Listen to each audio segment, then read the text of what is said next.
新竹市长林志坚身手利落，种下红心芭乐树苗，这也让他想起小时候家里的前后院各有一棵荔枝跟龙眼树。然而，现代化的都市丛林要找到空地种植果树，却是相当不容易。新竹市环保局跟梧桐基金会以及民富里合作，在公园空地种下果树，让丰硕甜美的果实成为生活中的美好经验。盘整全市的这一些公园绿地然后能够找到适当的地方，号召里还有社区的居民，大家共同亲手来种下这一棵树。那未来不仅可以在这个果实结实的时候，大家一起共享这一些果实不管是荔枝、香蕉，或者是我们今天也有种的这个芭乐等等。那更重要的是，让我们的孩子未来能够在成长的过程，围绕着这些我们社区大家一起种下的这一些果树那有更多的一个对大自然有更多的一个认识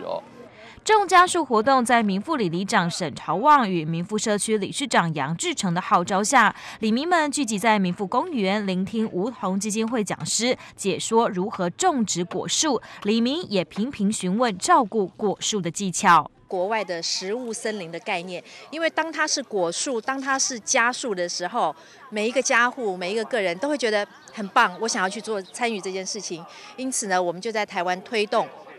那么新竹市呢，是我们第一个在社区里面有一个种家树的概念来经营食物森林。那么整个的目的是希望在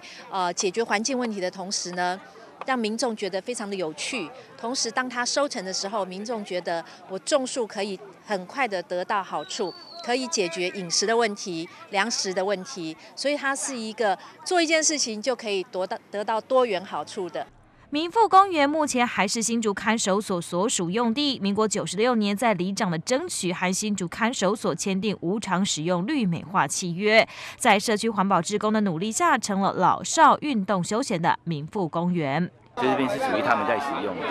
当时这一块是围起来的，我那时候是围起来的。那后来我们把它争取，就社区居民一起来绿美，一起来认养这样子。所以这一块到目前在市政还不是公园，那个公园是我们自己取的啦。所以这边变成是居民想种什么就种什么。那我觉得这样的方式好像不太好，应该要属于大家来参与，大家一起来维护。梧桐基金会表示，除了种果树，在果树之间也种下其他可食用的作物，就成为目前国内外都非常盛行的食物森林样貌，也让孩子在都市中有一块可以触摸土壤、观察生态的基地，成为孩子童年最美好的记忆。凯擘新竹万世莲采访报道。